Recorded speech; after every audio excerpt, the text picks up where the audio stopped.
Telugu YouTube ప్రేక్షకులకు స్వాగతం సుస్వాగతం.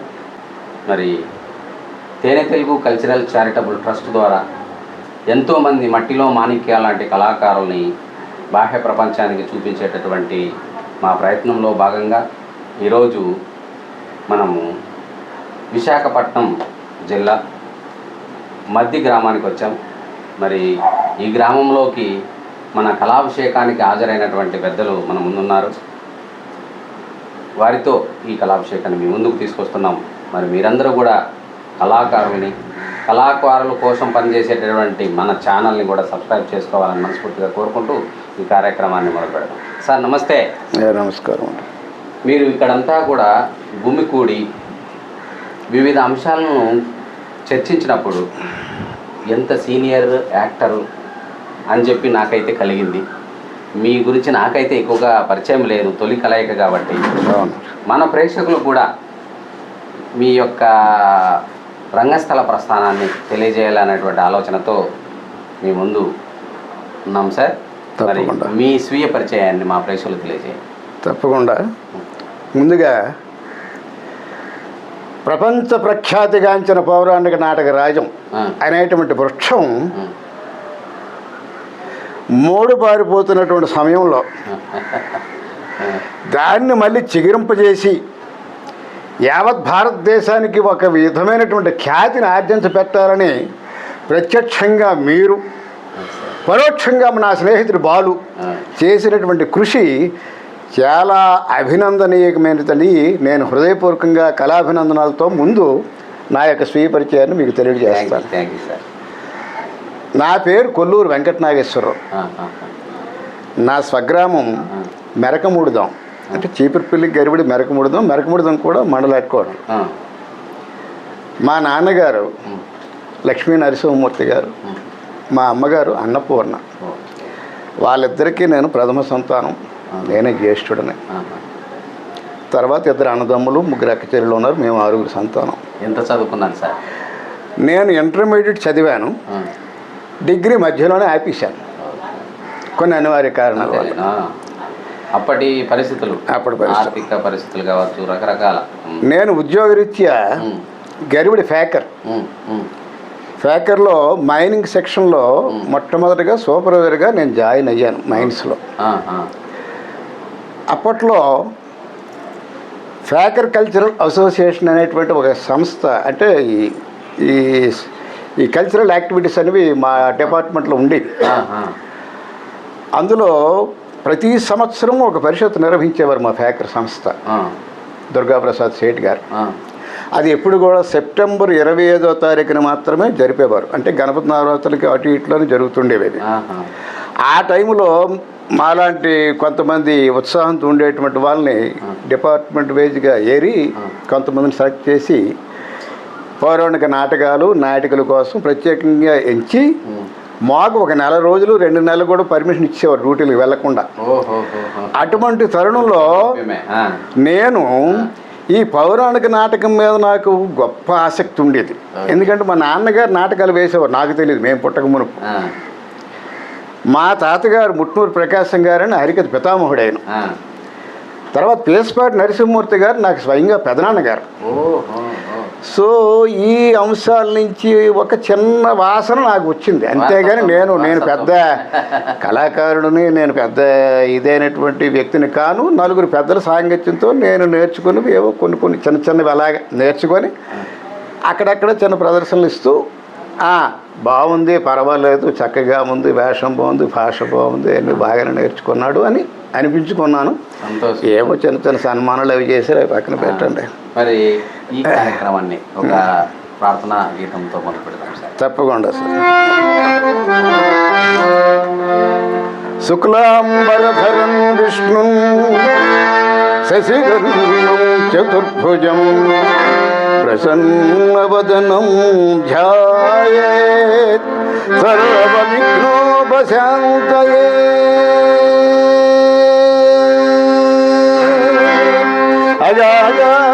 ఆనన పద్మార్కం గజానన మహర్నిశం అనేకదం తం భద్రానాం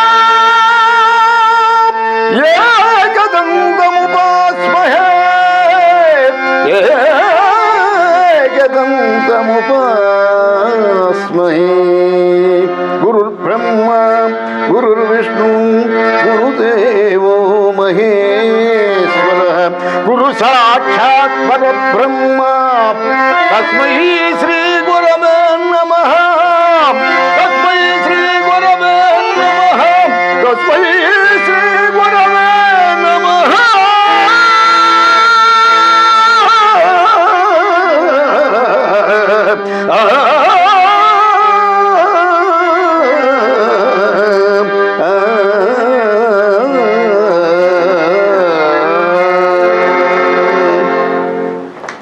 చాలా సంతోషం సార్. మరి మన సాంప్రదాయబద్ధమైనటువంటి ఈ ప్రార్థనా గీతంతో మన కళాభిషేకాన్ని ప్రారంభించడం ఆనందదాయకం. మరి ఆ రకంగా అంటే మీరు ఒక ప్రైవేట్ సార్ ప్రైవేట్ సంస్థ, పెద్ద సంస్థ. పెద్ద సంస్థ అంటే అది ఇండియాలో ఒకప్పుడు one of the largest manufacturers ఫెర్రాలెస్. అది పెద్ద సంస్థ. చేస్తుండగా దాంట్లో మైనింగ్ డిపార్ట్మెంట్లో నేను ఉద్యోగం చేస్తుండడం వల్ల ఈ పౌరాణిక స్టాఫ్ మిమ్మల్ని అక్కడ ఉన్నటువంటి స్టాఫ్ నన్ను ఎంకరేజ్ చేసి ఆ నాటకాల ద్వారా నేను ఈ నాటకాలు నేర్చుకున్నాను. అలాగంటే ప్రతి సంవత్సరం ఒక్కొక్క సీన్ ఆడడం వల్ల ఇప్పుడు ఉదాహరణకు గయాభాక్షణ ఉందనుకోండి, ఒక సంవత్సరం బృందావన సీను, ఒక సంవత్సరం సుభద్ర రాయపురం, ఒక సంవత్సరం అక్రూరి రాయపురం, ఒక సంవత్సరం యుద్ధ సీను. ఇలా నాటకం పూర్తి అయిపోయింది నాకు 4 ఏళ్ళు. అలాగే మళ్ళీ నెక్స్ట్ విజయవయ్యాలు, పడక సీను, పాండవ సీను, రాయబారం, విజయాలు, ఇలాగ మొత్తం కంప్లీట్గా స్క్రిప్ట్ నేర్చుకోవడం అయిపోయింది. మేము నాటకాలు ఆడడం కూడా ఇప్పుడు ఈ నాటకాలు ముక్కలు చేసి ఆడడం కాదు, పూర్తి నాటకాలు ఆడేవాళ్ళం. కురుక్షేత్రం ఉందంటే పానుసీన్ దగ్గర నుంచి విజయాలు వచ్చిన దాకా మొత్తం నాటకం ఆడేవాళ్ళం. అలాగే హరిశ్చంద్రుల నక్షత్రుడు మొదటి నుండి లాస్ట్ వరకు ఆడేవాళ్ళం. గయాభక్షణ కూడా అంతే, రామాంజన యుద్ధం కూడా అంతే. అంతేగాని మాకు మధ్య సీన్లు గట్టి మాకు రావు, ఇవి చేయడం గట్టి మాకు తెలిసేది కాదు. పూర్తి నాటకము ముక్కలుగా నరకబడేది కాదు. ఆ విధంగా మేము ఆడినన్నాళ్ళు నాటకానికి దిగ్విజయమైనటువంటి ఇది ఉండేది, ఆదరణ ఉండేది. మినిమం మేము నాటకాలు ఆడుతున్నప్పుడు 2000-3000 మంది జనం ముందు కూర్చుండేవారు. ఇప్పుడు 10 లక్షలు మీరు కాంట్రాక్ట్ ఇచ్చి నాటకాలు చేసినా 10 మంది లేరు. దానికి కారణం బోల్డ్ ఉన్నాయి, ఉంటారు సార్. అవి కొంతమంది ఉంటారు. అవి మనం అక్కడ ఉన్నటువంటి సీనరీస్ వాళ్ళు, ఆర్కెస్ట్రా వాళ్ళు మాత్రం ఉంటున్నారు. ఇప్పుడు ఏంటంటే నాటకాలు అనేటువంటివి వాటికి మళ్ళీ సజీవంగా సాంప్రదాయబద్ధంగా నాటకాలు ప్రదర్శించాలంటే ఏ రోజు పూర్తి నాటకాన్ని ప్రదర్శిస్తారో ఆ రోజు నాటకాలు మళ్ళీ బతుకుతాయి సార్, తప్పకుండా. మంచిదే, కరెక్టే. ఈ సీన్లు వేసినన్నాళ్ళు కూడా అంటే ఇప్పుడు కూర్చున్నటువంటి ప్రేక్షకులు ఏం తెలుస్తుంది, అది పడకసీన్ కృష్ణుడా, ఈడైపోయిన తర్వాత ఇంకో కృష్ణుడు వస్తాడు రా, ఆడైపోయింది వాడు 2 పద్యాలు 2 పద్యాలు అయిపోయింది, వెళ్ళిపోతున్నారు. అంతేగాని ముందు దుర్యోధనుడు ఎవరు, ఒక కురుక్షేత్రంలో దుర్యోధనుడు ఎవడు, నకులుడు ఎవడు, సహదేవుడు ఎవడు, రాయబారులో ధృతరాష్ట్రుడు ఎవడు, ఇటువంటి సంభాషణలన్నీ అప్పుడు జరిగేవి. ఓహో ఇది దీని తలక వృత్తాంతం, ఇది దీని కథ అనేటువంటిది ప్రేక్షకుడికి తెలిసేది. ఏమైనా తప్పులు ఉంటే వాడు లేచి నిలబడి ఇది మీరు తప్పు చదివినట్టుంది మళ్ళీ చదవండి అనేవాడు. అంటే దానికి వన్స్ మోర్ అని అనేవారు అప్పుడు. వన్స్ మోర్ అంటే ఇప్పుడు మన వాళ్ళు ఏం చేస్తున్నారంటే పద్యం బాగుంది కదా అందుకు మళ్ళీ తిరిగి వీడు చేస్తాడు, అది రాగి తీసేస్తాడు. వన్స్ మోర్ అంటే పద్యంలో ఏదో ఒక మిస్టేక్ ఉంది కాబట్టి మళ్ళీ చదువు అని దాని అర్థం. అంతేగాని నువ్వు బాగా పాడినావు, అదే నువ్వు బాగా పాడిచాడు 100 రూపాయలు చదివించాడు మళ్ళీ 200 వస్తుంది కారు రాగేసుకుని మళ్ళీ భీం ప్లేస్ లేకపోతే మోహన్ కొట్టి ప్రేక్షకుడు వెళ్ళిపోయిన దాకా అదే పని మీద వాడు పాడుతుంటే వాడికి అసింపుట్టి వెళ్ళిపోతాడు, ప్రేక్షకుడు ఉండడు. అప్పుడు వన్స్ మోర్ దేనికనేవారంటే నువ్వు చదివినటువంటి పద్యంలోని ఇగో ఎక్కడ ఇది తప్పు ఏదో నాకు కనబడుతున్నది, సో వన్స్ రిపీట్ దాన్ని మళ్ళీ చేయమనేవాడు, చదివాడు. అంటే కూర్చున్న ప్రేక్షకుడికి ఆ నాటకంలో ఉండేటువంటి సారాంశం వాడికి తెలుసును. ఇప్పుడు అయితే మనం విమర్శించకూడదు, స్టేజ్ మీద నటించినటువంటి మా నాటకం ఈ కళాకారులకి తెలియదు, కూర్చున్నవాడికి తెలియదు, అలా నాటకాలు. మరి మా ప్రేక్షకుల కోసం మీరు నేర్చుకున్నటువంటి ఏదో ఒక పాత్రను అలాగే తప్పకుండా. ఇప్పుడు ఈ ఉద్యోగ విజయాల నాటకం అంటే ఉద్యోగ విజయాలన్నా కురుక్షేత్రం అన్నా పాండవోద్యోగ విజయాలను కొంతమంది పేపర్ కొట్టించేవారు, కొంతమంది షార్ట్ కట్ కురుక్షేత్రం అని కొట్టించేవారు. అందులో పానుసేన్ అని అంటే ఈ కురుక్షేత్ర సంగ్రామం కోసం సహాయం కోసం ముందు దుర్యోధనుడు తర్వాత అర్జునుడు రావడం, ఈ కృష్ణుడు కపట నటుని నటించడం ఇవన్నీ జరుగుతుంటాయి. రాబో కురుక్షేత్ర మహాసంగ్రామమునకు మత్సహాయార్థమై సుయోధనుడు అర్థించినట్లు వర్తమానమైనది. కానీ నా బహిప్రాణమైన నా అర్జునుడు, ముఖ్యముగా నా భావమరిది ఎంకను రాడాయ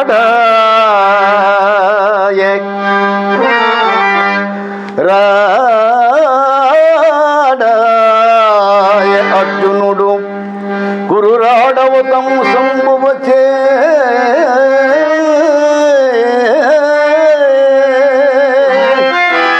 రమ్మని అనిగను తోడుగా నన్ను కోరగా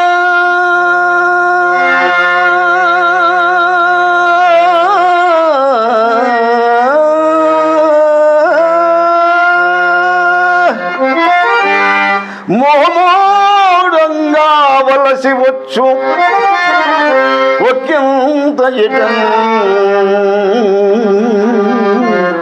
రాడాయ రాడాయ రాడాయ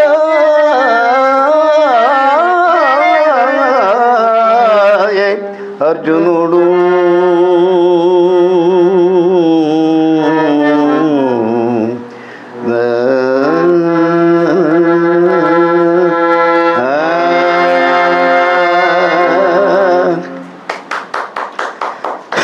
సార్ చాలా చక్కగా మీరు పద్యాన్ని చదివినారు.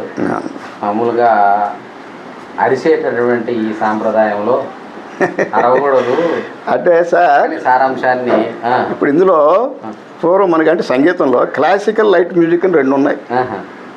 క్లాసికల్ అంటే ఏమిటి? పద్యాన్ని సాంప్రదాయబద్ధంగా దానికి అర్థం వచ్చేటట్టుగా చదివి వినిపించడం ఒకటి. లైట్ మ్యూజిక్ అనేసరికల్లా ఈ పద్యాన్ని సాగతీయడం. చెల్లియో చెల్లకు తమకు చేసిన ఎగ్గులు సైచిరందరూ తొల్లి గతించే అంటే మనం చెల్లియో అంటే తర్వాత ఇదేమిటి వీడికి తెలియదు వాడికి తెలియదు కూర్చుని వాడికి. అది దీన్ని ఏంటంటే లైట్ మ్యూజిక్ కింద ఈ రాగాలు పెంచేసి ఇప్పుడు ఎవడు ఎంత రాగాన్ని పాడితే ఎంత శృతులు 5:30 పాడినా రాగం ఎంత పాడితే వాడు పెద్ద యాక్టర్. ఈ రెండే తెలుస్తుంది ఇప్పుడు నాటకాల్లో. అయితే నేను గురుముఖంగా నేను నేర్చుకోకపోయినా 1978లో 77లో షణ్ముఖ రాజు గారి తల్లికి రికార్డు వచ్చింది, గ్రామ్ఫోన్ రికార్డ్స్. అప్పుడు మనకి నెట్వర్క్లు ఈ సెల్ ఫోన్లు ఇట్లా అప్పుడేం లేవు. అది మా గర్భం గ్రామంలో సబ్బిశెట్టి అప్పలరాజును కిరాణా వర్తకుడు ఉండేవాడు. అతను ఈ మైక్ సెట్ గ్రామ్ఫోన్ రికార్డు వేస్తే ప్రతి పెళ్ళిలోనూ ముందు షణ్ముఖ ఆంజనేయ రికార్డు వేసేవాడు రాయవరం. నేను ఎక్కడున్నా అంటే నేను అప్పటికి ఇంకా జాయిన్ అవ్వలేదు ఉద్యోగంలో. 79లో నేను జాయిన్ అయ్యాను. 80 నుంచి నాకు రెగ్యులర్ అయిందండి. ఈ రికార్డు వినేటప్పుడు నేను కూర్చొని అన్నం తింటున్నా ఆ కంచం అక్కడ పడిచి లేచిపోయి వెళ్ళిపోయామండి ఎక్కడ రికార్డు వస్తున్నదని. మా నాన్నగారు ఇంటి దగ్గర కూర్చొని ఈ వీడికి నాటకాలు పిచ్చి బాగా పట్టుకుంది, వీడికి చదువు అంటే చదవట్లేదు, ఈ ఉద్యోగంలో నేను దేవురాడు కానీ ఇది ఎక్కువ పెద్ద 5 సరికలు చాలా టైం పడుతుంది అలాగని పాప మిసుక్కుండేవారు. ఆయన నేను పట్టించుకోకుండా వెళ్ళిపోయి ఆ రికార్డు అలాగా వినిసి ఆ పద్యం అయిపోయిన మళ్ళీ వచ్చి భోంచేవాడిని. ఆ రాజుగారి మీద అంత నాకు ప్రేమ, ఎందుకంటే ఆయన గాన గంధర్వుడు. ఆయన ఉన్నటువంటి పౌరాణిక నటుల్లో నాకు ఇష్టమైనటువంటి వ్యక్తుల్లోని మొట్టమొదటి అంటే ఇప్పుడు ఈ క్లాసికల్ లైట్ మ్యూజిక్ అనేటువంటి వర్షన్ కాకుండా ఆయన సంగీత కళాకారుడు రాజుగారిని నేను ఇష్టపడతాను ఎక్కువ. తర్వాత ఈ మన ఈ వ్యావహారిక భాషకు వచ్చి మంచి చెడ్డ అర్థం తెలిసినటువంటి నటన తెలిసినటువంటి నట చక్రవర్తి పేసువాడి నరసింహమూర్తి గారు. ఆయన అంటే చూడడం వరకే అతని ద్వారా నేను ఉత్తమ నటుడిగా ఒక చిన్న మెమోంట్ అందుకోవడం జరిగింది. కానీ అతనితో నేను వేసేటువంటి భాగ్యం నాకు కలగలేదు. అతను ఆ మెమోంట్ నాకు ఇస్తున్నప్పుడు అన్నారు బొబ్బిలి పరిషత్తులో, ఒరే నువ్వు నాటకాలు వేస్తావా ఏంటి అంటే నేను వేస్తున్నాను పెదనాన్నగారు, ఏదో నేర్చుకుంటున్నాను. అయితే ఎప్పుడైనా సరే నువ్వు నా పక్కన కృష్ణుడు ఆడాలిరా, నేను అర్జునుడు ఆడుతాను. ఆ కోరిక మరి నాకు నెరవేరలేదు. అలాగే రాజుగారు అంటే నాకు ఎంత ప్రాణమో అతని పద్యాలకి నేను ఎంత ప్రాముఖ్యత ఇస్తానో అతనితో కలిసి నటించడం కూడా జరగలేదు. ఈ రెండు నాకు పెద్ద మైనస్ పాయింట్లు. తక్కువ యాక్టర్లు అందరితో ప్రదర్శన చేయడం జరిగింది. అది మనకి అది అదృష్టమైనటువంటిది కలిసి రాలేదు. ఇంకా దాన్ని ఒక ఫీలింగ్ ఉండిపోయింది. అయితే మేము 1979 నుంచి 2006 వరకు నాటకాలు బాగానే ఆడాం. మరి ఒక 40 సంవత్సరాలు అనుకోండి. ఈ 40 సంవత్సరాల నాటక చరిత్రలో నేను వేసిన నాటకాలు చాలా తక్కువైనా శభాష్ అనిపించుకొని బయటకు వచ్చాం. అవమానాలు లేకుండా, అపఖ్యాతి లేకుండా, ఒక గౌరవప్రదమైనటువంటి కళాకారుడు అనిపించుకొని బయటకు వచ్చాం. మాకు సన్మానాలు చేశారు, మరి పెద్ద పెద్ద బంగారు వస్తువులు గట్రా మాకు ఇచ్చారు. ఇవి కాదు, ప్రేక్షకులు చూస్తున్నటువంటి ప్రేక్షకులు వాళ్ళు ఇచ్చినటువంటి మాటలు మాకు బంగారు పథకాలు. మాకు సన్మానం చేయకపోయినా వాళ్ళు ఇచ్చినటువంటి సాలువులే, వాళ్ళు ఇచ్చినటువంటి మాటలు మాకు సాలువులతో సత్కారం చేయడానికి ఫలితం అది. అంతే కదా మరి. మాకు అవి చాలు. ఈ రోజుల్లో సన్మానం చేసినా ఏవి చేసినా మనస్పూర్వకంగా, అంటే ఆత్మశుద్ధి లేని ఆచారం అదేనో ఒక ఇది ఉంది కదా. నీకు సంతృప్తి లేనప్పుడు ఎవడు సన్మానం చేసినా అది నీకు సంతృప్తి లేనట్టు అదే మామూటం కేసు సాలు కప్పిస్తున్నాడు, కప్పేనట్టు తప్ప మరి ఇంకేం లేదు, దాంట్లో అర్థం లేదు. నాకు సంతృప్తి అయినట్టు వాడు సన్మానం చేస్తే నేను ఫీల్ అవుతాను. పోనీ నాకు ఏదో ఎన్నాళ్ళకి ఒక రకమైనటువంటి ఇది వచ్చింది కదా అని చెప్పేసి. అటువంటివి ఈ రోజు లేవు. ఎందుకంటే అనేక రకాలైనటువంటి రాజకీయాలు వీటితో తయారైపోయి కళల్ని, అదిగాక ఈ మాధ్యమాలు పెరిగిపోయి ఈ టీవీలు వగేర వగేర వచ్చిన తర్వాత చాలామంది ఇబ్బంది పడుతున్నారు కళాకారులు, తిండి లేక తిప్పలు లేకుండా. అప్పుడు నాటకాలకు వెళ్ళేటప్పుడు ప్రతి ఒక్క కళాకారుడు కూడా, ఎందుకంటే వాడికి ముఖం శుభ్రంగా లేకపోతే మేకప్కి వాడు బాగుండదని చెప్పేసి దాన్ని గ్లామర్ని మెయింటైన్ చూస్తూ తిండి లేకపోయినా ఆ పూటకి ఏవో 2 మెతుకులు తినే గ్లామర్ పోతుంది, శక్తి రాదని పడుకొని నాటకాలు ఆడిన వాళ్ళు ఉన్నారు. వాడి పరిస్థితి అర్థం చేసుకున్న లెవెల్ ఉన్నారు ఈ రోజుల్లోనే. ప్రభుత్వం వాళ్ళు ఎన్నో పథకాలు పెట్టేసారు, ఎన్నో చేస్తున్నారు. కళాకారులకు చేసింది ఏమీ లేదు, సున్నా నా దృష్టిలో. ఒక సారువు కప్పేసి నీకు ఒక 2000 పారిస్తే వాడి జీవితం అయిపోతుందండి, అవ్వదు కదా. వాళ్ళకి చిరస్థాయిగా, అంటే మీ సమక్షంలో మీరు ఇటువంటి కార్యక్రమాలన్నీ మీరు తలబెట్టారు కాబట్టి మీరు మీ కార్యక్రమాలను కొన్ని దోహదపడడానికి కృషితో మీరు చేయవలసిన కొన్ని కార్యక్రమాలు ఏంటంటే ప్రతి కళాకారుడికి వాడి తాలూకా మినిమం వాడికి ఉండవలసినటువంటి కోడు గుడ్డ అందరికీ కల్పించినటువంటి పరిస్థితి ఉందా ఈరోజు ఆంధ్రదేశంలో కానీ ఎక్కడ కానివ్వండి అనేటువంటిది, ఒక నానుడు అనేటువంటిది మన ప్రభుత్వం వల్ల అవనమండి చాలామంది చేస్తున్నారు, చేయకపోలేదు, కానీ చాలా తక్కువ ఆదరణ లేదు. ఆదరణవి తగ్గిపోతున్నాయి కాబట్టి ఈ ఆదరణ మళ్ళీ పెంచాలంటే ఇటువంటి కార్యక్రమాలన్నీ పేదవాళ్ళు ఉన్నారు కాబట్టి వాళ్ళకి ఏదో తోచిన సహాయం అందిస్తూ వాళ్ళని మీదకి తీసుకొచ్చేటువంటి పరిస్థితి ఉన్నప్పుడు నాటకాలు తప్పకుండా బతుకుతాయండి. బంగారానికి చలనం ఉండదండి, అది ఎక్కడ ఉన్నా టక్కుని మెరుస్తుంది. ఈ రోల్డ్ గోల్డ్ మీకు 2 రోజులు మెరుస్తున్న తర్వాత తుప్పు పట్టిపోతుంది. కరెక్ట్. అలాగే ఈ కళలు అనేటువంటివి నేను ఎందుకు చెప్పాను, ప్రపంచ ప్రఖ్యాతిగాంచినటువంటి యావత్ భారతదేశం కాదండి, ప్రపంచంలో ఖ్యాతి పొందిన పౌరాణం. ఎందుకంటే ఈరోజు అదర్ స్టేట్స్లో మన వాళ్ళని ఆదరిస్తున్నారు, నాటకాలు పెడుతున్నారు. మలేషియా కానివ్వండి, అమెరికా కానివ్వండి, ఎక్కడైనా సరే, దుబాయ్ కానివ్వండి, ఎక్కడైనా మన తెలుగు కళాకారులతో సంఘాలు ఉన్నాయి. వాళ్ళందరూ అక్కడ కూడి పలానా కళాకారులు తిండి అంటున్నారు, తెప్పిస్తున్నారు, సన్మానం చేస్తున్నారు, అన్నీ చేస్తున్నారు, ఎంతో బ్రహ్మాండమైన వివరాలు వాళ్ళకి ఇస్తున్నారు, చాలా సేవలు చేస్తున్నారు. మనకెందుకు ఈ దౌర్భాగ్యం వచ్చింది అనేటువంటి ఒక్క బాధ ఉన్నది ఇక్కడ. అంచేది మీలాంటి పెద్దలు, సహృదయులు ఈ రకంగా మీరు అలాగే మీరు ఫార్వర్డ్ చేస్తున్నారు యావత్ భారతదేశంలో. మీ ఓపికకి చాలా హృదయపూర్వక ధన్యవాదాలు. ఎందుకంటే ఇది తమాషా అయినటువంటి కార్యక్రమం కాదు. ఎందుకంటే ఒక మంచి కార్యక్రమానికి అందరూ విమర్శిస్తారు, దానికి ప్రోత్సహించి ముందుకు నడిపించండి అనేది చెప్పితే తప్పకుండా చాలామంది వెళ్తూ ఉంటారు. ఏదో వచ్చి అయిపోయి భోజనాలు అయిపోయి వెళ్ళిపోదాం పదండి, ఏదో అయిపోయింది కార్యక్రమం వెళ్ళిపోయింది అంటే దీనికి మెసేజ్ ఏమిటి ఇవ్వాలి మనం? ఒక ప్రభుత్వానికి కానివ్వండి, ఒక కళాకారుడికి కానివ్వండి, ఎవరికైనా మనం మెసేజ్ ఇవ్వాలంటే వాళ్ళు పడుతున్న బాధలు ఏమిటి, వాళ్ళకి అందించిన ఆర్థిక సహాయం ఏమిటి, ఎంతమంది సహాయం పొందారు, ఎంతమందికి లేదు, ఎంతమంది బాధపడుతున్నారు, దీనివల్ల నమ్ముకొని చనిపోయిన వాళ్ళు ఎంతమంది ఉన్నారు. ఈ కళలు నమ్ముకొని చనిపోయిన వాళ్ళు కొన్ని వేల మంది ఉన్నారండి, కూటికి గుడ్డక లేకుండా. అంచేత కళాకారుల్లోని ఇటువంటి దయనీయమైనటువంటి పరిస్థితి రాకుండా దీన్ని మళ్ళీ పునరుజ్జీవింప చేసేటువంటి శక్తి మీలాంటి వాళ్ళందరూ శ్రద్ధ తీసుకొని మళ్ళీ నాటకాలను బతికించాలని మిమ్మల్ని వినయపూర్వకంగా నేను కోరుకుంటున్నాను. Thank you sir. అసలైనటువంటి ఇప్పుడున్నటువంటి రంగస్థలానికి ఏది కావాలో అది అనేది మీరు ఖచ్చితంగా మీ మెసేజ్ ఇచ్చినారు. మరి ప్రభుత్వాలు కూడా ఖచ్చితంగా గుర్తించి చెయ్యాలి, కళాకారుల బాగు కోసం తగిన చర్యలు తీసుకుంటారని ఆశిస్తున్నాం. మరి మీరు ఒక రాజుగారి వీరాభిమానిగా మా కోసం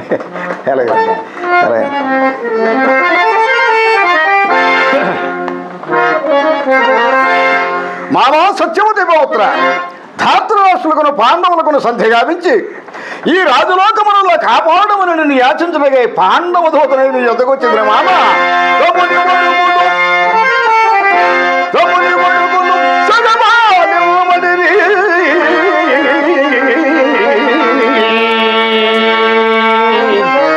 అటులు ఇష్టపడవయే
భోజనం చేసిన తర్వాత కొంచెం ఇదిగా ఉంటుందా? చాలా అద్భుతంగా మరి రాజుగారిని స్ఫూర్తించేలా. ఆ రాజుగారి తలక క్యాసెట్ నేను విన్న తర్వాత నేను మొట్టమొదటి రంగు రాసుకోవడం కూడా రాయబారం కృష్ణుడు విశేషం. అంటే ఎంతమంది సీనియర్ యాక్టర్లు ఉన్నా నేను రాయబారం కృష్ణుడు వేయడం ఏమిటని కొంచెం భయోత్పాదం ఉండేది నాకు. ఎందుకంటే నాతను కర్ణుడు ఆడడం అంటే వాళ్ళు కానీ దుర్యోధనుడు కానీ ధృతరాష్ట్రుడు కానీ పెద్ద పెద్ద సీనియర్లు. ఎవరెవరితో అన్నారు సార్? నేను బెళ్ళకూటి సూర్యబాబు గారని తురువోలు, ఆయన రాయబారం కృష్ణుడు వేసేటప్పుడు నేను పడకసేను పాండవసేను రెండు ఆడేవాడిని. తర్వాత అమరాపు సత్యం గారు రాజం, ఆయన రాయబారం వేస్తే నేను పడకసేను పాండవసేను వాడాను. ఇవి కాకుండా త్రూఅవుట్ నాటకాలు పెట్టేటప్పుడు మాకు గర్భం దగ్గరలో నరసపేటను ఒక పల్లెటూరు ఉండేది. అక్కడి నుండి తాటి జగ్గునాడు అని చెప్పేసి ఒక సాధువు గురువు గారు వాళ్ళకి ఈ ఉద్యోగ నాటకం చెప్పి ఆ తాటి జగ్గినాడినేమో నువ్వు మొదటి 2 వేషాలు నువ్వు వేయించి నువ్వు రాయబారి నుంచి రా, నీకు అప్పటికి కొంచెం స్టామినా సరిపోతుంది బాగుంటుందని చెప్తే అతను తీసుకోవడం జరిగి అతన్ని పాడకసీను పాండవసీను వేసిన తర్వాత నేను రాయబారి నుంచి వచ్చామని అలాగే ప్రదర్శించడం జరిగింది. హరిశ్చంద్ర ఘట్టంలోకి వచ్చేసరికల్లా యాక్చువల్గా నాకు నక్షత్రుల పాత్ర మీద అప్పుడు ఇంట్రెస్ట్ లేదు, నాకు రాదు. అయితే లోలుగాచార్య గారు, జన వీరభద్రాచార్య లోలుగాచార్య గారు కొన్నాళ్ళు రాజంలో కూడా ఉండేవారు. ఆయన అతని దగ్గర విశ్వామిత్రుడని కంచరం, ఆగూరు కంచరంలో ఒక అతను, ఆయన విశ్వబ్రాహ్మడే ఆచార్య, అతని పేరు ఆచార్య. అతను విశ్వామిత్రుడు వేషం వేసినప్పుడు వాళ్ళిద్దరి తాలూకు క్యారెక్టర్స్ నేను చూసి నక్షత్రుడు వేయాలన్నటువంటి సంకల్పం నాకు కలిగింది. కానీ ఎలాగా అప్పుడు ఇతను మన కిలారి సత్యం గారని పొందూరులో ఉండేవారు. ఇప్పుడు మన కిలారి లక్ష్మి ప్రజెంట్ ఇప్పుడు మంచి టాప్లో ఉన్నటువంటి ఆవిడ వాళ్ళ నాన్నగారు. ఆయన లలిత కళా నాట్య మండలి అని, అతని భార్య పేరు లలిత. లలిత కళా నాట్య మండలి పొందూరు వారిచ్చి అతను సత్యహరిశ్చంద్ర, తర్వాత భక్త రామదాసు, తదుపరి లవకుశ, ఈ 3 నాటకాలు అతను కంపోజ్ చేసి రిహార్సల్స్ ఇవ్వడం జరుగుతుండేది. పొందూరు నేను ఎందుకు వెళ్ళేవాడినంటే ముట్టూరు ప్రకాశం గారు మా తాతగారు, అంటే మా అమ్మ తండ్రి, అతను కిలారి సత్యంకి గురువు. ఆ రకంగా నేను పొందూరు మా తాతగారింటికి ఏదో కాలక్షేపానికి వెళ్ళినప్పుడల్లా అతని రూమ్ దగ్గర నేను వెళ్తుండడం, ఈ నక్షత్రుడి పద్యాలు ప్రాక్టీస్ చేయడం జరిగింది. నాకు ఆ నక్షత్రక పాత్ర వేయడానికి దోహదపడినటువంటి వ్యక్తి ఆ మహానుభావుడు కిలారి సత్యం.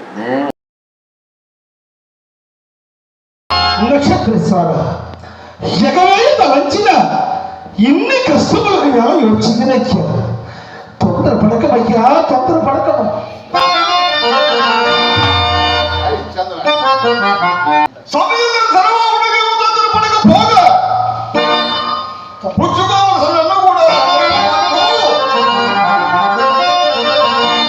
నీతులు చెప్పుచున్నావా?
అంటే కిలాలక్ష్మి వాళ్ళ నాన్నగారు.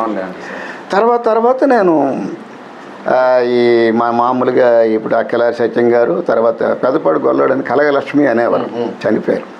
బొగ్గప్పారావు గారు, ఈ తర్వాత ఇటువంటి వాళ్ళు ఇత్యాది హరిశ్చంద్రులందరితో నక్షత్రాలు ఆడడం జరిగింది. చాలా సంతోషం సార్. అది ఎన్నో విషయాలు నిజంగా రంగస్థలాన్ని ఏ విధంగా కాపాడుకోవాలా అనేటువంటి విషయాలను మీ ద్వారా మాకు తెలిసింది. అవును సార్.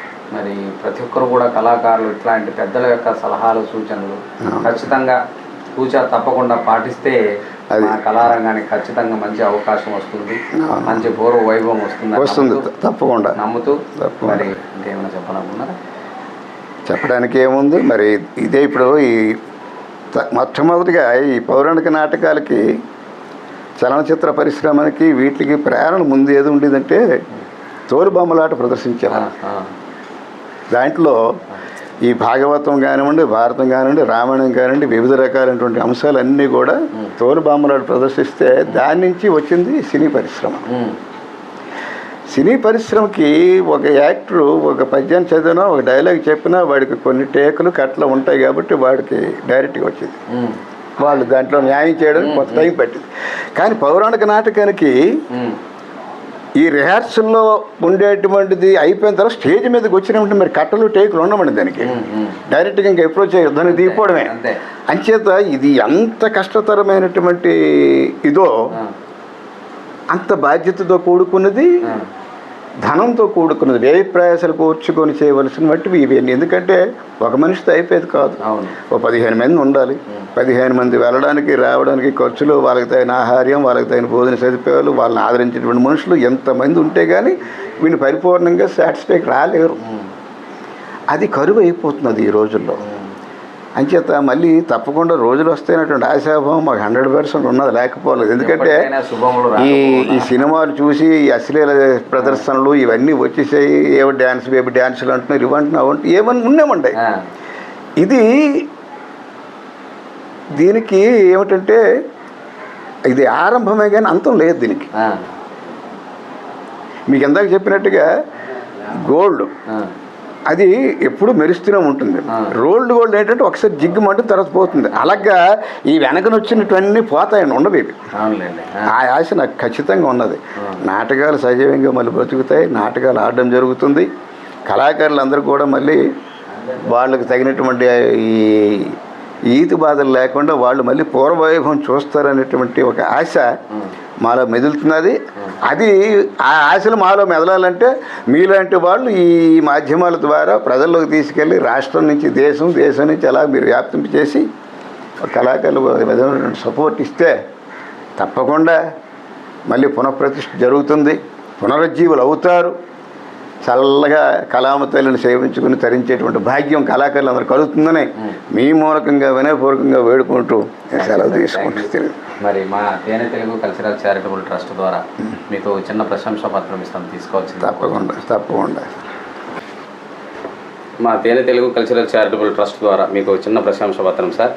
మరి ఈ ప్రశంసా పత్రాన్ని సంగీత దర్శకులైనటువంటి బలివాడ ప్రసాద్ గారు వచ్చి ఇవ్వవలసిందిగా కోరుచున్నాను.